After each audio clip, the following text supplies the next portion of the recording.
Thank you guys for being here this morning. I know that a lot of you have heard this story before, and I know Don has heard this with Pathfinder. It's a little bit more dramatic and a little bit more dramatized, but we're not going to do that in church. But what I'm going to do is I'm going to talk to you about several miracles that happened that day. Now, I don't believe in luck, and when we're done with this story, and I tell you the details as to what happened that day, I hope you come to the conclusion that God is still doing miracles. So we'll get started here. This won't work, but right in the center of that picture, obviously you'll see me standing there, right? Can you see that part? Can you see me standing there? I know the picture is pretty tough there. There's a guy that's looking at me and he's laughing. You see him? Mm-hmm. He has a doll in his hand. Yeah, you see that doll? Mm-hmm. Is there anything interesting about that doll? I know you can't really see it, but there's something interesting. The Dalmatian? No. It's missing something. It has legs, but do you notice? Oh, no arms. And guess where he found it? At the dump. So it was such a special thing for him, right? So that's the type of guy he was. He was a jokester, okay? So he played tricks on me, and we'll tell you a little bit more about that as we go. All right, so this is where it is. Most of you know where that is. That's where I started my hell attack career. So I was on the helicopter crew. I put in, I want to say about a year or 2 years with the U.S. Forest Service. And then one of the fire management supervisors told me, why don't you go with CDF? Why don't you go with state? You'll get to wear a uniform and you'll meet the public. And but you have to shave your beard. I thought, oh man, I gotta have it. So when I got to the station, my captain told me I have to shave my sideburns off too. They gotta be above the ear. I didn't like that too much. But anyway, so this is down at Howard Forest. This is where I started this career with Hell Attack. There was a fire. In September 29, and I remember that day very well. How many of you like to get to work on time or even early? Yeah, raise your hand. Yeah, I'm one of these guys that are very desperate for time. I don't like to be late. Well, that day I was early, and that day I wish I was late because we flew out. We flew out that day early in the morning. A lot of you don't remember 87, but it was so smoky that year. It reminds me of what's going on with us now, with all these fires that are going on. I know firsthand how to smell smoke for more than 30 days. Every day and every night. So one of the things that we do is first, before we even get started to go anywhere, everything is set and ready to go. And what do I mean by that? That means that everything on the helicopter that we're going to need for that day is on that unit. I'll tell you a little funny story. What happened one time is the helicopter was sent back to Stockton for complete rebuild. They rebuild the motor, engine, everything. Everything is rebuilt. It only cost $1 million to get it built. But they build everything, right? It's all brand new. So what happens is that one day we were getting ready to, actually the ship came back, was ready to go. We jumped on, and usually we have a color guard. A color guard, not a color guard, but a fire guard. A fire guard would be a guy that has a fire extinguisher, and while the copter is getting ready to go and wound up, he's standing there looking inside of the hydraulics to make sure there's no leaks. no fires, no nothing that's in there. Because no one wants to get all the way up that high and you have a fire going on, you know, in your engine bay or somewhere back there where the rotor is and all that. So the turbine's not. So we don't want no fire. Well, anyway, so everything was good. We got ready to go. Now, normally we would look and make sure that there's nothing, when we take off, there's nothing going on. Well, that day, that brand new engine, everything's been rebuilt. That $1 million, as we were beginning to take off, it was leaking fuel from underneath. And we were going to a fire that day.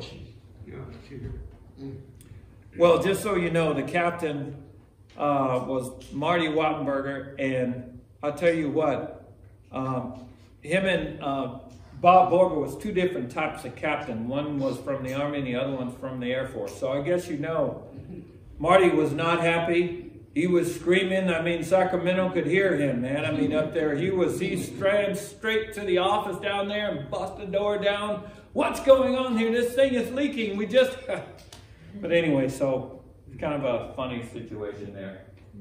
All right, so after we get everything in the helicopter, like I said, we start, we land. The first thing we do, by the way, what we do is we fly around the fire. You'll notice the helicopters, a lot of times when you see them, oh, by the way, CAL FIRE has now going to have a fire hawk.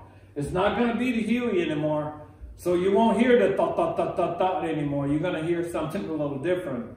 And it's the Black Hawk. It's going to be a lot more power, a lot more able to get to the fire. So it's a Fire Hawk. So it's going to be a big machine. So anyway, so we got everything ready to go. We'll fly over the fire. And that morning, September 29, 1987, will mark 34 years at the end of this month.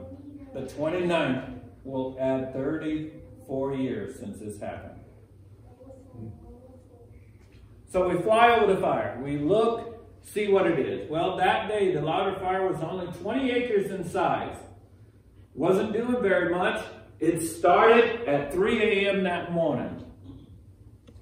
So it wasn't doing very much. So when we arrived, the fire was just creeping around. Wasn't doing much at all. But the problem is that it had been preheating all the fuels around the area. So when the sun, in fact, when we flew up to that fire, it's up by Potter Valley. If you know where Lake Pillsbury is, you can, if you look due west of Lake Pillsbury, if you're ever there, you'll look due west, and there's these mountains that look straight up. There's no way you can see anything. You can't see Willits, you can't see Ukiah, you can't see nothing but mountains. That's where we were, on top of that ridge up there. You can see Lake Pillsbury straight down the hill. And I remember going back up there after 10 years and walked up there, and I couldn't believe we had walked so far up that ridge. I just couldn't believe it. And when I got there, I thought to myself, man, this spot right here is the most level. I mean, if you think level somewhere in there. But we were in a spot where it was something like that considered to be a level spot on that ridge. That was the only spot, and I'll tell you a little bit more about that later. But anyway, so what we do is we unload everything. We looked at the fire. The fire didn't seem to be that bad. But one of the things that you have to know in fire weather is that there was an inversion layer that day. You see, when we were flying with the Huey, with the doors open, when we took off, the doors were open. And we flew up to that fire, and it seemed like you could just have your t-shirt off. It was so hot up above, you know, at 3,000, 4,000 feet, it was hot. And so that's why we had the doors open in the Huey. Well, when we landed, I needed a sweatshirt. I was freezing. So with that alone, I knew something was going on already, because we study those things in fire weather. It's called an inversion layer. So that particular inversion layer had a major impact on the louder fire. And what happened is when we landed, there's two things. When the captain, just so you know, I was supposed to be at Howard Forest, but I was loaned to Humboldt County crew. So Copter 102 was at Howard Forest at that particular day. I was there early, so I jumped on. The captain wanted me to get on their ship, so I did. And what happened is that I didn't know these firefighters. I didn't know any of those. I only knew the pilot, Nick Mullen. And so when we landed, got there, well, what happened was Captain McDonnell was having some words with the pilot. Now, I couldn't hear because there's a lot of noise. The Huey makes so much noise, you can't hear. Once you step outside, you can't hear anything. So if someone's yelling at you, hey, hey, hey, you know, you're like you're deaf, you can't hear anything. So anyway, so there was some debating going on with the captain and the pilot whether or not to take the water bucket off and put it back on. So we got it ready to go, and then it said, no, not that, no, let's put. So for the first time in my fire career, I've ever really been afraid. I mean, I fought fire in Ojai Valley, San Bernardino County, all those areas I fought, and the country is crazy, it's steep, and you should be afraid down there. But I wasn't. That day, the hair stood up on my neck, and I said to myself, something's wrong here. And the reason why is because there's no discussion of what your duties are when you arrive. Your duties are briefed before you leave, okay? Before you set sail to go to a fire, your duties are already delegated. But for that morning, not so. There was a lot going on with that, and then I'm thinking, okay, we walk up to the ridge side after we got everything out. Walked up to the ridge side, and we walked up to this fire, and it was tough. Potter Valley Fire had done a good job in putting in a line, and it was, I mean, they made a highway there on this fire. When we first got there, they did a pretty good job putting in a line. Well, I felt comfortable there. But the captain of this, which I didn't know these guys are from Humboldt County, he says, hey, look, you know, this is not what we normally do. We don't work with engine crews. You know, we're elite crew. We're a hell attack. Okay? You know, that arrogancy. Talk about that stuff at the academy. I won't talk about it here. It's a little bit more detailed training. You know, complacency, all these things, you know. It won't happen to me.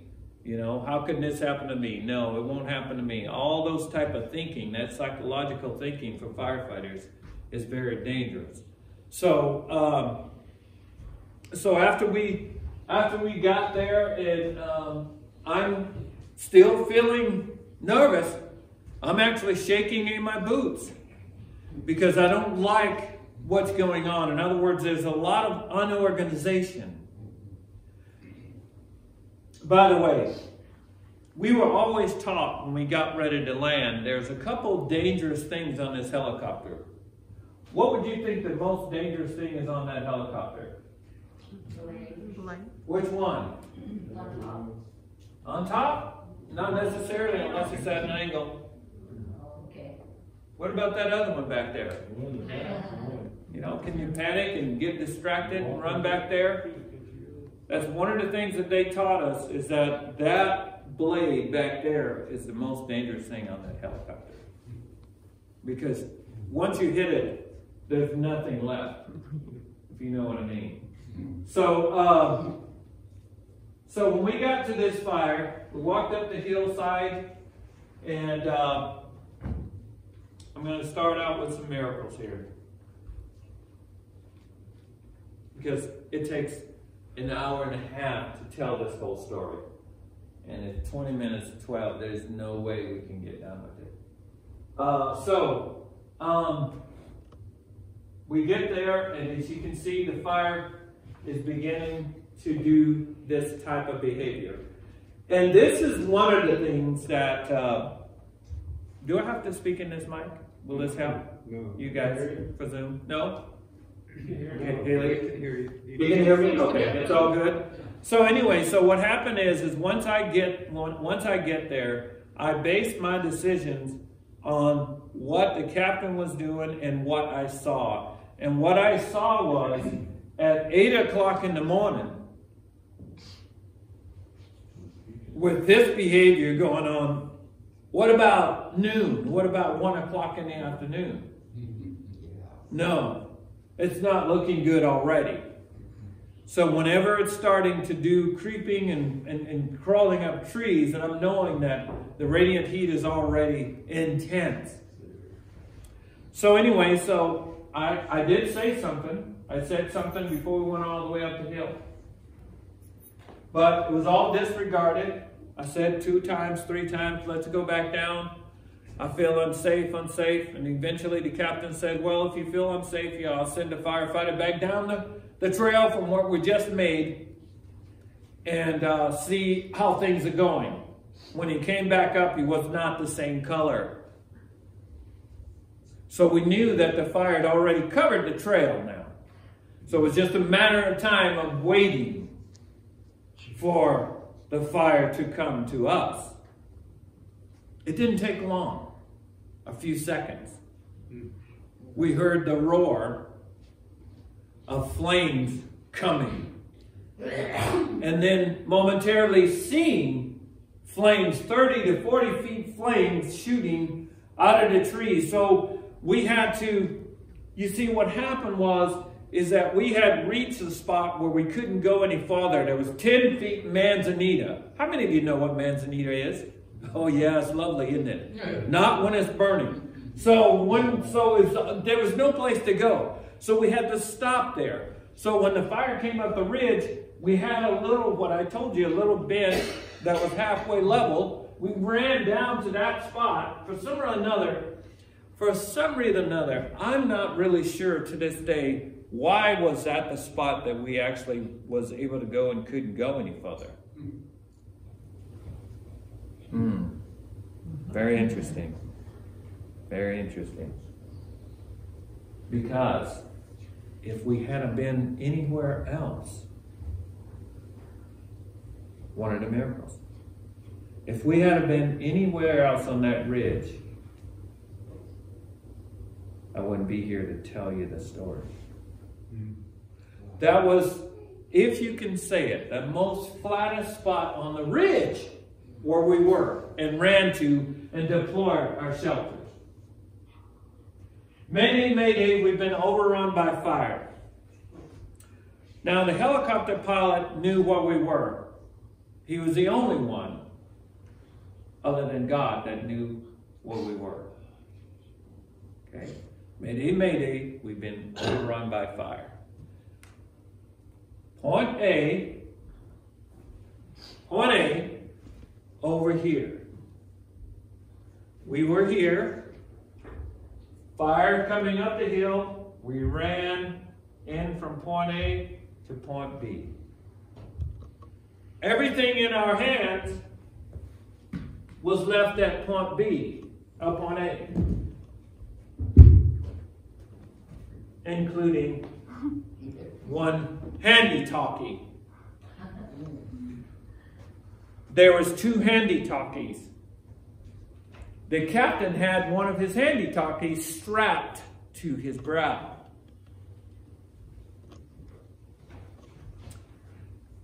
If that handy-talkie was not on him, and he was able to say, mayday, mayday, we've been overrun by fire, they would have found us later.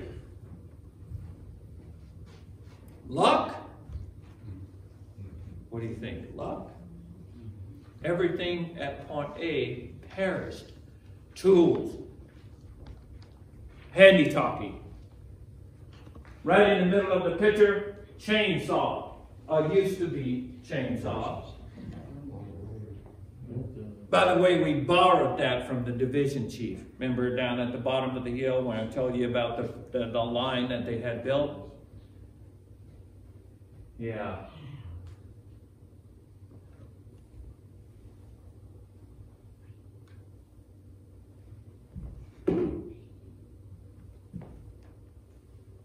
Okay. Point A to point B. Now, we're inside of the burn now. You saw that spot that I told you that was level? What do you think? It's all relative. It's all perspective. When you go on that hillside, you will. If you ever walked up there, which is a permanent flag, state flag there, and a U.S. flag. If you ever go there, it's out by Potter Valley. It's on the road where you're going to Lake Pillsbury. There's a best way to do it is a drone, probably, if you want to go. It's a lot of hike. Trust me, you need to be in really good shape to go up that hill. I did it 10 years ago. Well, 20 years ago. So anyway, so we ended up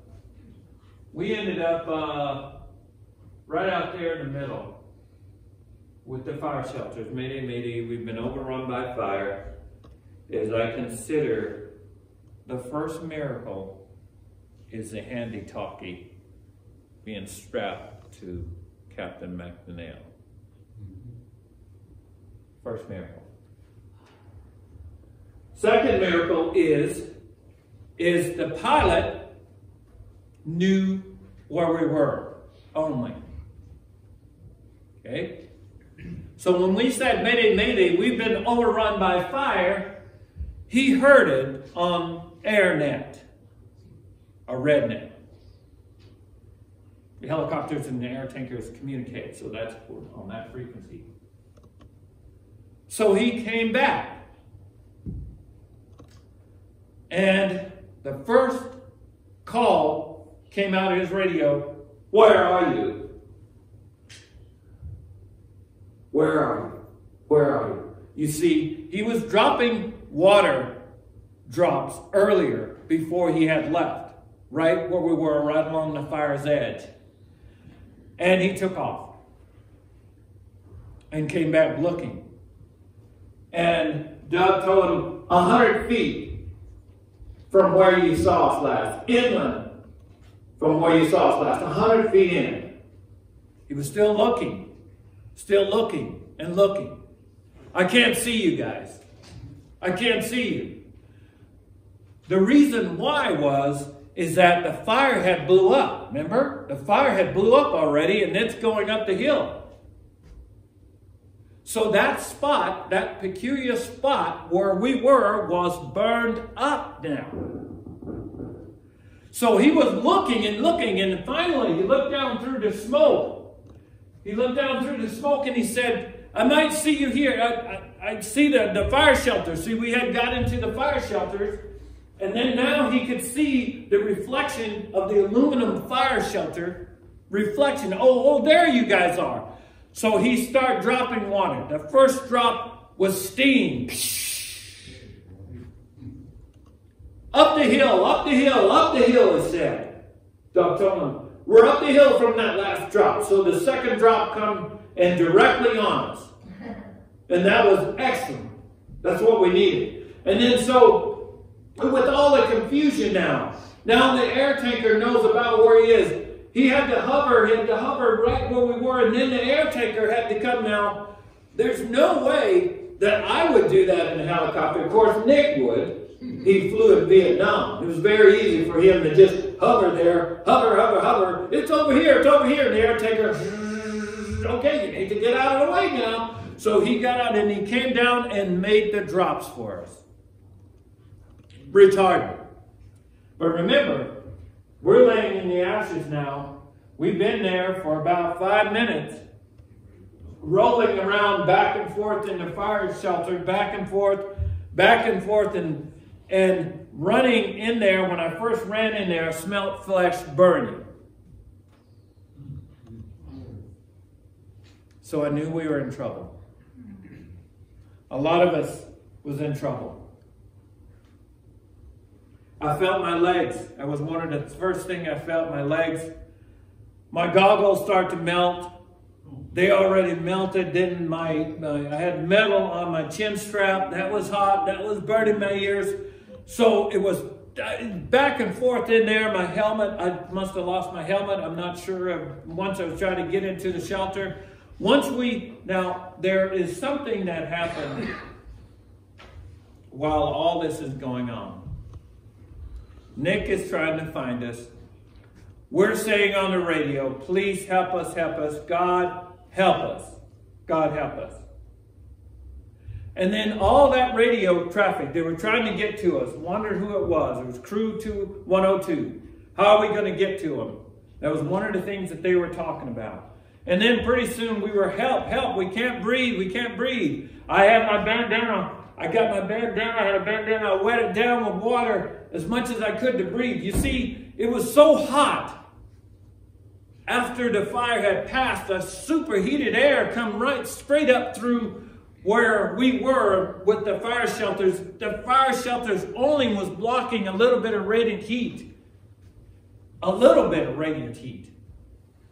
But the ground was still hot with coals, so we were rolling around, burning a little bit here, burning on the side, rolling this way, trying to roll up in that thing like a potato. And while all this was going on, I hear Nick saying, I asked, it's a sensitive subject. I had to ask Nick one day, you were all by yourself, man. You didn't have a co-pilot. How did you hold it together? How did you do it, Nick? He said, Tom, I flew in Vietnam twice, 2 tours. He said, I was hit by bullets many times with the helicopter. And he said, I had to do what I had to do to help you guys. I was not going to leave. I said, Nick, that's good enough for me.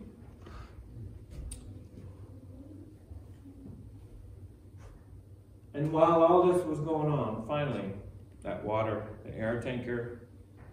Now, we got burns pretty bad. That air tanker drops that retardant with all the confusion about whether or not it's a helicopter or air tanker. We're opening up our fire shelters just to get some water. We got a batch of fire retardant. Now, let me tell you a little bit about it. A fire retardant has some type of materials that will burn if it gets on your skin. It's similar to ammonia. It is terrible. So once it hit us, it was almost like you're going through the fire one more time now, just one more time, salt thrown right in there in the wound. So while this was all going, that miracle of Nick finding us, he found us. He located us. We had been there 5 minutes already. Let me tell you something. Did you know that they determined that the fire shelters that we had was anywhere between 250 to 1,200 degrees?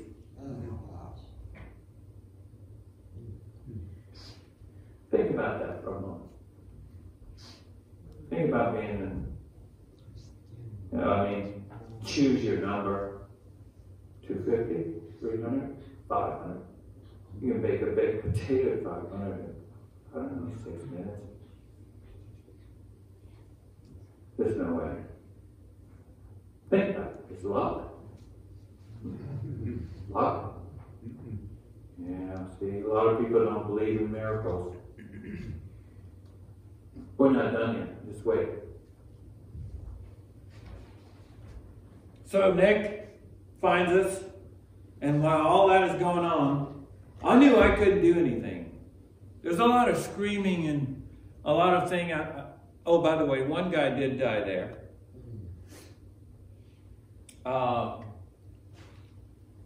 It's kind of a strange thing. When I was in the burn unit and I was looking at the death certificate, I wasn't all there, but I could read. And what I saw in the death certificate was my birthday.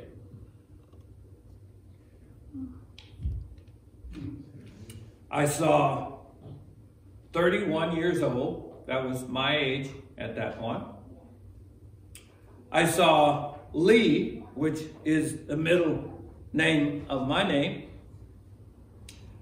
And I kept reading down at the bottom. I see a name that I only would see on my birth certificate. Tommie. That was Dennis Lee Collins' mom's name.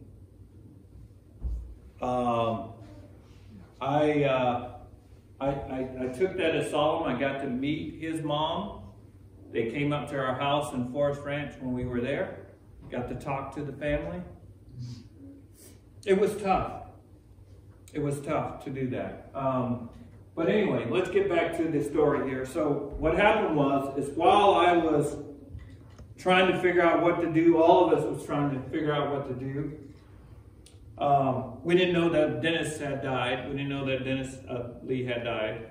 And but anyway, while we were there, there's something that happened up on that bridge. I never really wanted to talk about this, but a pastor asked me a question while I was telling this same story to a church.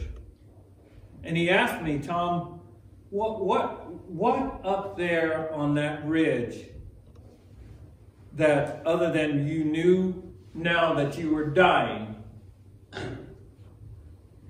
what else happened up there? What happened?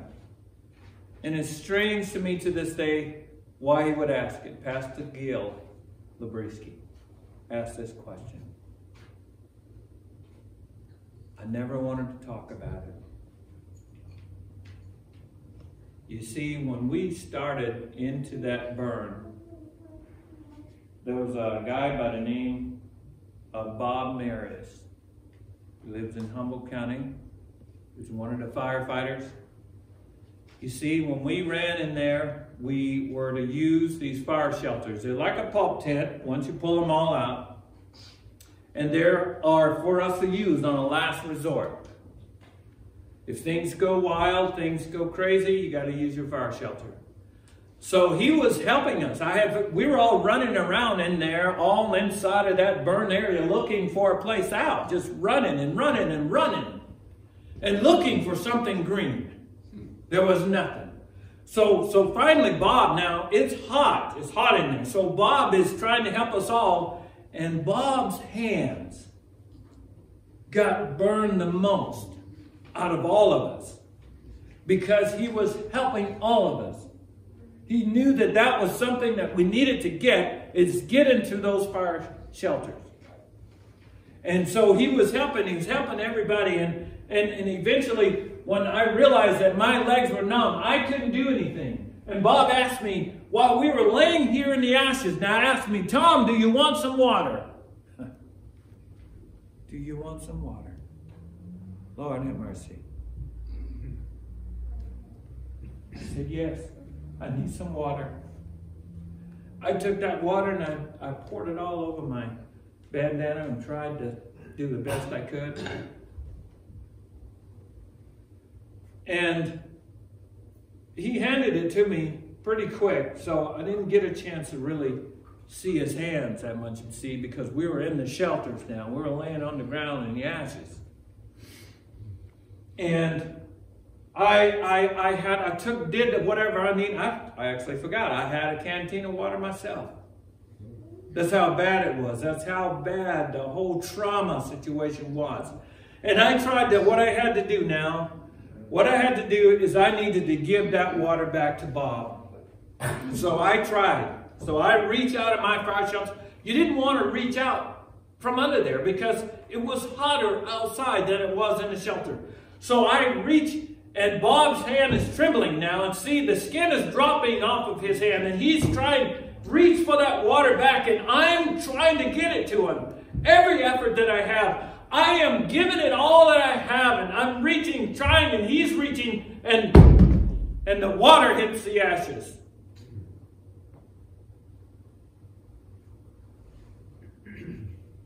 That's what happened to me that day, Pastor Carisi. Pastor Gil, that's what happened. And that broke me. That was my last effort. You see, I had failed. I told them about this, and I had failed, number one. Number two, I spoke of it, and I said, you guys, we need to do something. And number three, I could not give the water back to the person that gave it to me. I failed.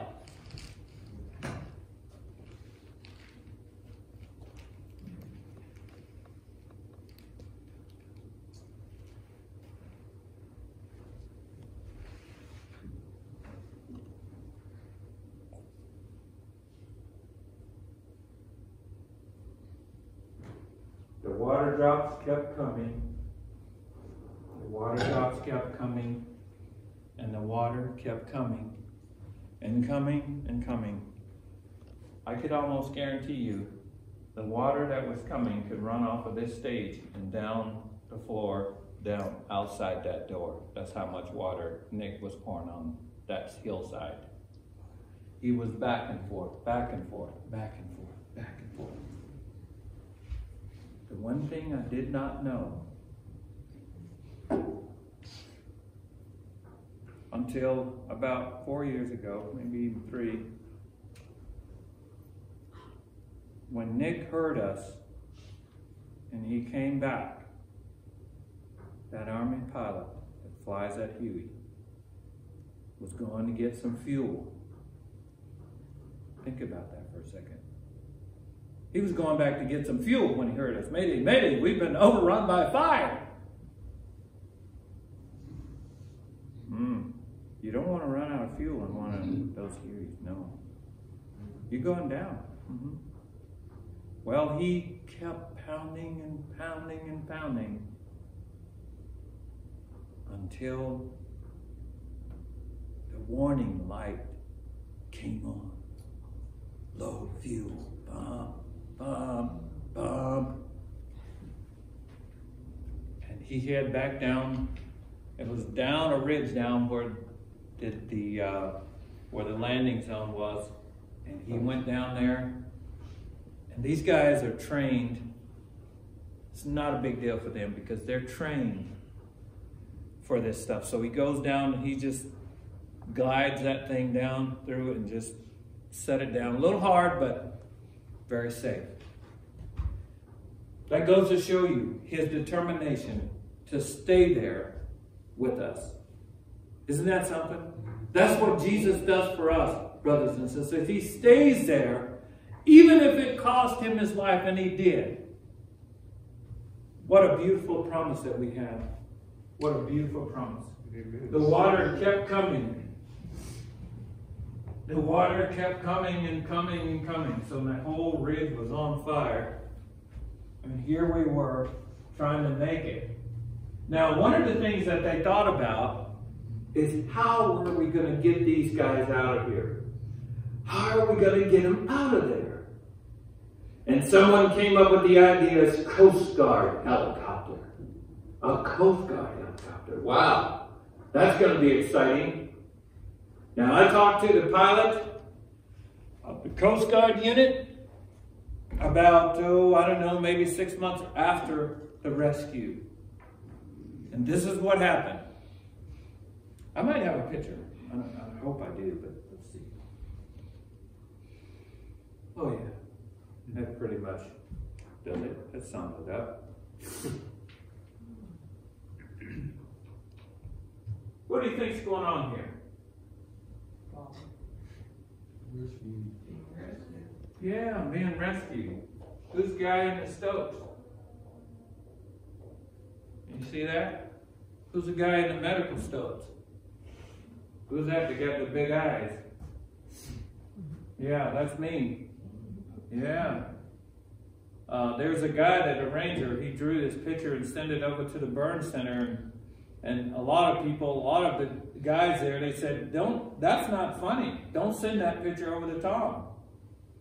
And it was the best thing that I could have received. Why? Because it's animated, but the idea is that it's the true story of what happened. Let me go through it real quick. Well, what happened was, let me see if I can find something to demonstrate. Here we go. This is good enough. Imagine yourself 100 feet in the air. That's not far, is it? Okay? So you're 100 feet in the air, and they got ropes here, and the reason why it was so difficult was that there was an 80-foot burning snag in the way for our rescue. It was in the way. Finally, I think that thing fell down like 4 years ago. I was so happy. But anyway, so there's a burning snag, and the guys have the rope because the Coast Guard unit is hovering the best he can, but they don't want me swinging back and forth because when he gets ready to go, then, you know, I might hit that snag. So what happened is they were holding onto the ropes really tight, and the pilot took off. He took off. Now, they were still holding on. As you can see, look what happened. Well, some of them end up 10 feet down the hill, which they weren't planning on to. They just ended up down the hill. They took me up, and I'm thinking to myself, why can't they just get me in? I'm dangling down here, and the helicopter's like way up there. I just want to come in, and the thing was going, but it was going too slow. And I was halfway out of it. I had limbic shock. I was in shock. My body was in shock. It was terrible. So anyway, so what happened is when they took off, the personnel closed their eyes because that 80-foot snag, when the pilot took off, he swung, and they said it was inches from just nailing that snag. Luck? Everything, let me tell you something about that day. Everything that could have been wrong or gone wrong happened. We had 4 helicopters. Only one worked. The rest of them broke. We had 3 or 4, I think we had 3 air tankers. Only one was working. The rest of them broke. That second helicopter that we had to get from Howard Forest, they had to hit the starter or something. They had to hit it with a hammer to get it started. So everything that could have gone wrong went wrong. What a day. What a day. The miracles happen. So this was in the Ukiah Journal. As you can see, I used to have I had the paper somewhere. More than 700 on the fire line. It ended up being about 1,000 personnel there. And I spent some time at the hospital. And that part of it is pretty wild. There's Louisa right there. And you see my fingers there? You see that they got burned pretty bad? Yeah, I don't have fingerprints on there, on the deal, and I'll tell you a little story about that. We got a couple minutes to wrap it up. What happened is I went for my fingerprints to get them done. It was, state or whatever. I had to do some things to get that done. And they rejected. That's back in the days when they didn't have electronic. Rejected. So when they came back, the lady told me she was hotter than a firecracker. When we went in there, she said, I can't believe they're doing this. And so she says, I'm going to fix this. And I thought, well, how are you going to fix it, I wonder? So she showed me. She says, okay, let's get all the prints done. And then she wrote on there, on the whole card, burn fingers, burn fingers, burn fingers, burn fingers. I never got a rejection anymore. I think they knew who the guy was. Wow. Oh boy. Yeah, well, we don't have much time to talk about that, but maybe some other time we can. And the reason why I tell you that the story is not by luck is because the evidence that has been taken and where I went, and when I went back up on that ridge, I can verify the evidence. Okay? So it's been verified. Not only that, I have faith in God because I called for God. I called and asked for him to save us, and he did.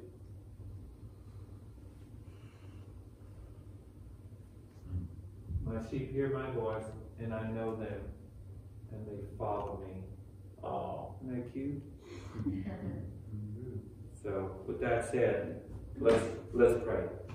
Father in heaven, we thank you so much for this time, Lord. Thank you so much for miracles that you do. We're so grateful for your love, Lord, and we thank you so much for the possibility of being here today to share the story. We know and pray for all of our firefighters in the whole state of California, Lord. We know that they're out and they are doing their duty to protect property, land, and lives, but lives first. So that's always in our hearts, and you have done that, Lord, for us. You have saved our lives, Lord, in many ways on the cross of Calvary. We thank you for that. We feel like we're blessed today, Lord. Give us your love to take home with us, Lord. Let us not leave this place not knowing that you love us and you have a home for us, Lord. And we long to be there with you soon. In Jesus' name, amen. Amen.